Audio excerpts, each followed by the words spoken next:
요즘 자꾸 볼타님이 총으로 쏘는데 대비를 해야겠어. 어딜 보시는 거죠? 제 역전상입니다만.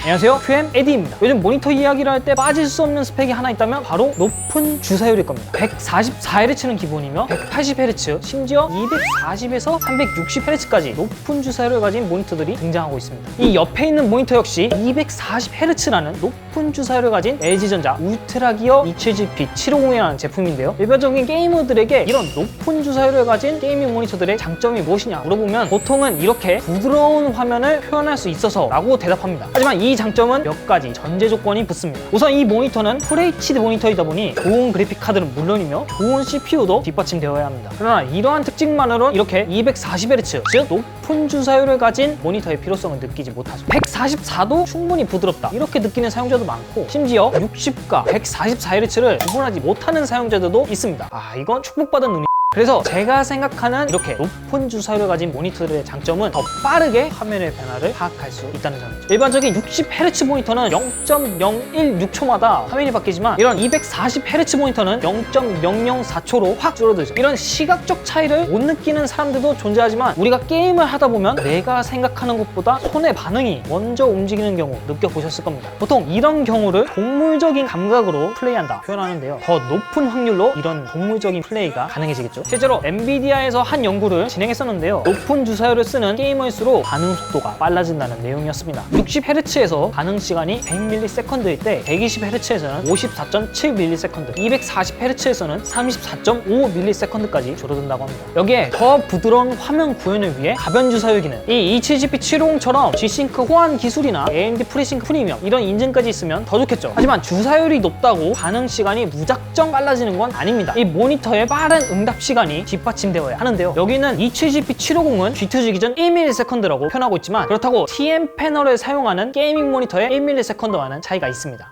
저희 K4점 테스트 결과 매우 빠르게 해서 실제로 1ms에 가까운 구간이 발견되었는데요. 하지만 역전상의 주 원인인 오버슛 현상도 발견되어 실질적인 측정이 불가능했습니다. 반면 빠르게 설정에서는 3.8ms, 보통에서는 4.7ms가 측정되었습니다. 이것보다 상위 모델인 27GP850의 응답 속도가 3.3ms로 나온 걸 보면 27GP750의 응답 속도는 어쩌면 평범하다면 평범한, 아쉽다면 아쉬운 그런 모습이네요. 하지만 인풋렉에선 어떨까요? 이 인풋렉은 키보드나 마우스, 이런 입력 장치들에서 보내는 신호를 이렇게 화면으로 표현하는 데 걸리는 시간을 의미하는데요. 저희는 좀 더 현실적인 결과를 얻기 위해 시스템 전체 지연 시간을 측정해봤습니다. HGP750의 최소 지연 시간은 11.5ms로 12.2ms인 HGP850보다 더 빠른 모습을 보여줬습니다. 다시 응답 시간으로 돌아와서 이런 모니터여도 TN 패널을 사용한 게이밍 모니터보다 느리지 않냐 이렇게 생각할 수 있습니다. 맞습니다. 걔들보단 느려.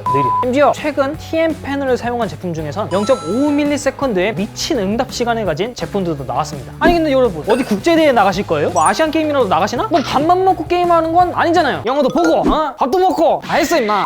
FPS 게임 말고도 영화나 유튜브, 넷플릭스 이렇게 두루두루 다목적으로 사용하시는 여러분들에겐 이렇게 IPS 디스플레이가 들어간 이런 녀석이 더 효율적인 모습을 보여줄 수 있습니다. 이 옆에 있는 27GP750을 측정해보면 어도비 RGB는 77.4%, DCI P3는 82.3%로 광석역 디스플레이 제품들에 비하면 아쉬운 모습인데요. 일반적인 웹 환경에서 주로 사용하는 sRGB 영역에서 100%를 보여줘 기본기 자체는 충실한 모습이었습니다. 밝기 역시 상당히 괜찮은데요. 100%에서는 411.9칸델라, HDR 상황에서는 466.4칸델라가 측정되었습니다. 이어서 명암비에서는 120칸델라 기준 939:1, HDR 상황에서는 994:1의 모습을 보여줬습니다. 오히려 나노 IPS를 사용한 제품들에 비하면 기본기 면에서 더 탄탄한 모습이네요. 물론 로컬 디밍이 들어간 제품들에 비하면 조금은 아쉽긴 하지만 그런 거 들어가면은 가격은 배로 뛰고 우리의 지갑은 이런 아쉬움들을 뒤로 할 수 있는 이 제품의 가장 큰 무기는 바로 가격입니다. 출시 가격이 499,900원인데 얼마 전에 보니까 벌써 35만원이 찍혔더라고요. 야 이거 뭐 LG 땅 파서 장사하나? 왜 이렇게 할인을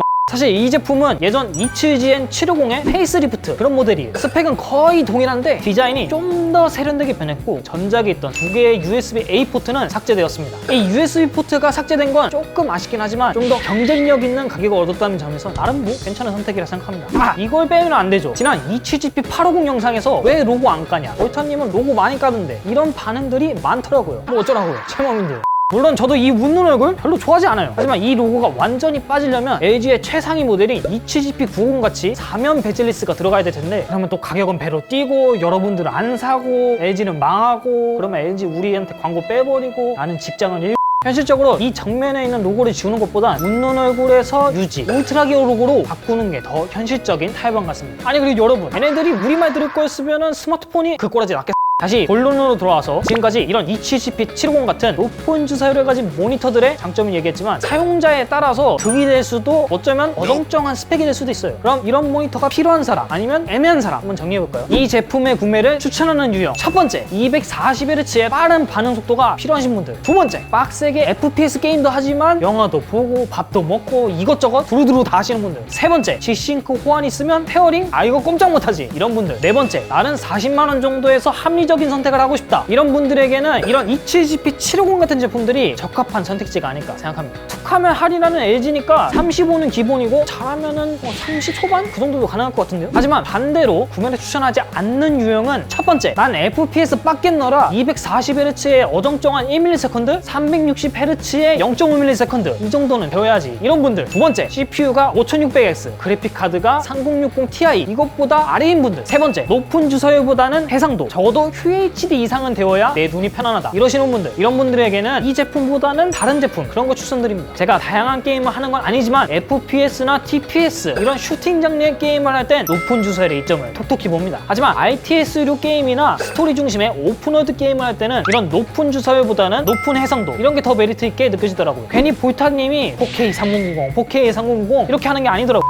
하지만 적당한 가격에서 FPS 게임을 좋아하시는 그런 분들이라면 이 ECGP750 지금 당장 야수의 심장이 필요할 때입니다. 지금까지 저는 QM 에디였고요. 다음 시간에 더 재밌는 제품으로 다시 돌아오겠습니다. 감사합니다.